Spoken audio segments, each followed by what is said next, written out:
Hello friends, welcome to Soni Bujji వంటలు. నా first video కదండి. ఈరోజు నేను స్టార్టింగ్ పాలు పొంగిచ్చానండి.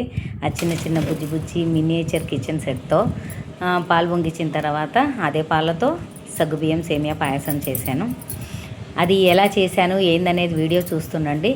ఈ లోపల చిన్నపిల్లలకి నేను ఒక చిన్న థ్రిల్లర్ స్టోరీ చెప్తా. ఈరోజు స్టోరీ చెప్తాను, అది వినుకుంటూ వీడియో చూస్తూ ఎంజాయ్ చేయండి, ఓకేనా? స్టోరీ వచ్చి అర్ధరాత్రి కాల్, ఓకేనా? స్టోరీ నేమ్ అది అర్ధరాత్రి కాల్ అనమాట. ఈ స్టోరీ చాలా థ్రిల్లింగ్గా ఉంటుంది. చూసి మీరు ఎలా ఉంది ఏంటి అనేది నాకు కామెంట్లో పెట్టండి, సరేనా? స్టోరీలోకి వెళ్ళిపోదామా. ఒక చిన్న గ్రామంలో కిరణ్ అనే 16 ఏళ్ల అబ్బాయి ఉండేవాడు అనమాట. అయితే ఒకరోజు అతని తల్లిదండ్రులు బంధువుల ఇంటికి వెళ్తారు. కిరణ్ ఇంట్లో ఒంటరిగా ఉంటాడు. ఆ రోజు రాత్రి 11 గంటల సమయంలో బయట భారీగా వర్షం పడుతుంది. అయితే కిరణ్ ఫోన్ చూస్తూ కూర్చుంటాడు. అకస్మాత్తుగా ఒక తెలియని నెంబర్ నుంచి కాల్ వచ్చింది కిరణ్కి. అప్పుడు కిరణ్ హలో అని అంటాడు. అవతల నుంచి నెమ్మదిగా ఒక స్వరం వినిపించింది, కిరణ్ కిటికీ దగ్గరికి వెళ్ళొద్దు అని. కిరణ్ షాక్ అయ్యాడు. తన పేరు ఎలా తెలుసా అనేసి అనుకున్నాడు. వెంటనే కాల్ కట్ అయిపోయింది. కొద్దిసేపటి తర్వాత మళ్ళీ అదే నెంబర్ నుంచి కాల్ వచ్చింది, నీ వెనకాల ఎవరో నిలబడి ఉన్నారు అనేసి. భయంతో కిరణ్ వెంటనే వెనక్కి తిరిగి చూశాడు. కానీ అక్కడ ఎవ్వరూ ఉండరు. అతని గుండె వేగంగా కొట్టుకోవడం స్టార్ట్ అయింది. అయితే రాత్రి 12 అయ్యింది. అప్పుడు మళ్ళీ కాల్ వచ్చింది, నీ ఇంటి వెనకాల తలుపు లాక్ చేసావా అని. వెంటనే కిరణ్ పరిగెత్తుకుంటూ వెళ్ళి చూశాడు. ఆశ్చర్యంగా తలుపు కొద్దిగా తెరిచి ఉంది. అతను వెంటనే తలుపు వేసి లాక్ చేసి వచ్చేసాడు. అప్పుడు కరెంటు పోయింది. ఇల్లంతా చీకటి. అప్పుడు కిరణ్ ఫోన్ లైట్ ఆన్ చేశాడు. ఆ లైట్ వెలుతురులో వెనకాల నుంచి ఎవరో నడుస్తున్నట్టు నీడ కనిపిస్తుంది. కిరణ్ భయంతో పరిగెత్తుకుంటూ వెళ్ళి రూమ్లోకి డోర్ లాక్ చేసుకున్నాడు. అప్పుడు ఫోన్లో మరో మెసేజ్ వచ్చింది, బెడ్ కింద చూడొద్దు అని. అది చూసిన వెంటనే కిరణ్కి మరింత భయం వేసింది. చూడొద్దు అంటే ఎందుకు చూడొద్దు అనేసి అనుకుంటూ మెల్లగా బెడ్ కింద చూశాడు. అక్కడ ఒక చిన్న పాత ఫోన్ ఉంది. ఆ ఫోన్ అకస్మాత్తుగా రింగ్ అవ్వటం మొదలైంది. కిరణ్ ధైర్యంతో కాల్ లిఫ్ట్ చేశాడు. అవతల నుంచి స్వరం వినిపించింది. అదే స్వరం, నేనే కిరణ్, 10 years తర్వాత కిరణ్ని అని. ఏంటి అని ఆశ్చర్యపోయాడు కిరణ్. అప్పుడు ఈ రాత్రి ఇంట్లోకి దొంగ వచ్చాడు. నేను చిన్నప్పుడు ఈ విషయం తెలియక పోవడంతో నేను చాలా కష్టాలు పడ్డాను. అందుకే కాలం దాటి నీకు హెచ్చరిస్తున్నాను అని చెప్పాడు ఫోన్లో కిరణ్. అంతలో బయట గట్టిగా తలుపులు కొట్టిన శబ్దం వినిపించింది కిరణ్కి. అప్పుడు కిరణ్ వెంటనే పోలీస్కి కాల్ చేశారు. కొద్ది నిమిషాల్లోనే పోలీసులు వచ్చి ఇంటి వెనక దాక్కున్న ఆ దొంగను పట్టుకున్నారు.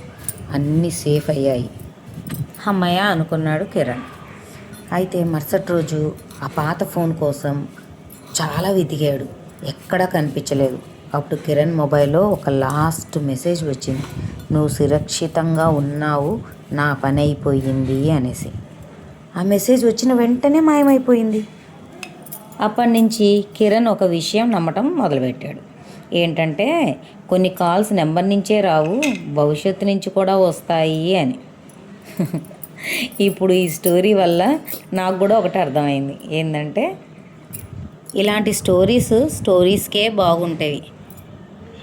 భవిష్యత్తులో ఇలాంటివి ఎప్పటికీ జరగనివి కూడా. అందుకే స్టోరీస్ లాగానే వినాలి, తీసుకోవాలి అని చెప్పేసి అర్థమైంది. ఇంకా మన వంటకు వస్తే చాలా బాగా పొంగింది కదండి పాలు మాత్రం. అసలు నేను వీడియో ఒక్కసారి తీశాను కానీ పాలు పొంగే టైంకి 3 సార్లు పొంగిచ్చానండి. చాలా బాగా పొంగింది పాలు అయితే. అదే పాలతో సేమియా పాయసం చేస్తే సూపర్ వచ్చిందండి. టేస్ట్ అయితే సూపర్ వచ్చింది. మా చిన్న పాప తిన్నది, అసలు చాలా బాగుంది మమ్మీ అనింది. మామూలుగా చేసే టైంలో కూడా ఇంత టేస్ట్ రాదు, ఇప్పుడు ఈ వీటితో చేస్తే ఎంత బాగుంది మమ్మీ అని చెప్పేసి అని అన్నది.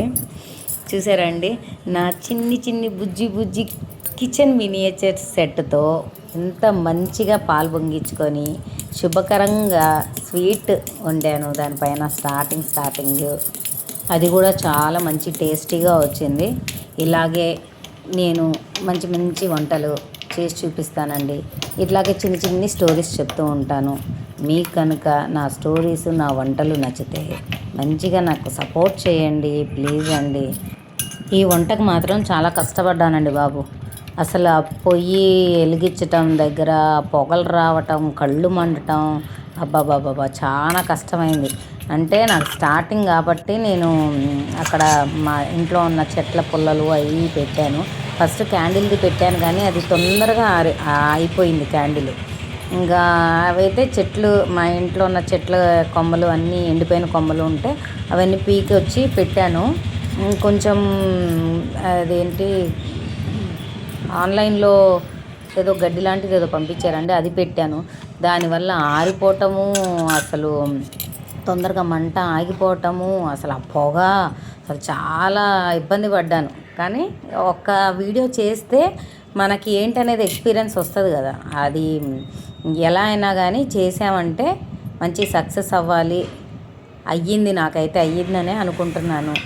నెక్స్ట్ ట్రిప్ నుంచి నేను ఏమేమి జాగ్రత్తలు తీసుకోవాలనేది నేను తెలుసుకున్నాను అనమాట.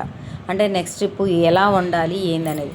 అయితే మాత్రం న్యాచురల్గా పల్లెటూరులో వండుకున్నట్టుగా మంచిగా పొగ, మంట అదంతా చూస్తుంటే నాకు అలాగే అనిపించింది. మొత్తం పల్లెటూర్లలో వంటలు చేస్తారు చూడండి బయట కట్టెల పొయ్యి మీద, అలా అనిపించింది నాకు. ఆ ఫీల్ వచ్చింది నాకు.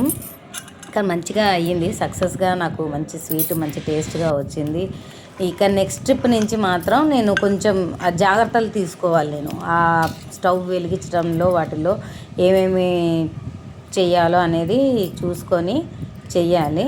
నెక్స్ట్ ట్రిప్ మాత్రం మంచి వీడియోతో పెడతానండి, మంచి వీడియో తీసి పెడతాను. ఇప్పటికైతే ఇదండి నా వీడియో, నా స్టోరీ. మీకు నచ్చినట్లయితే కొంచెం నాకు కామెంట్, లైక్, షేర్, సబ్స్క్రైబ్ కూడా అవ్వండి. ఇలా మొత్తం అయిపోయిన తర్వాత మా పిల్లలు నేను షేర్ చేసుకొని మొత్తం మేమే తిన్నాం. అంత బాగుంది. పక్కన వాళ్ళకి పెట్టి అంత లేదు. అందుకని మా పిల్లలు నేనే తిన్నాను అనమాట. మంచిగా ఈ సక్సెస్ఫుల్ వీడియోని మేము ఒక పార్టీ, చిన్న మినీ సైజ్ పార్టీ లాగా చేసుకొని తిన్నాము. చాలా బాగా వచ్చింది. అదండి. థ్యాంక్ యూ సో మచ్ అండి.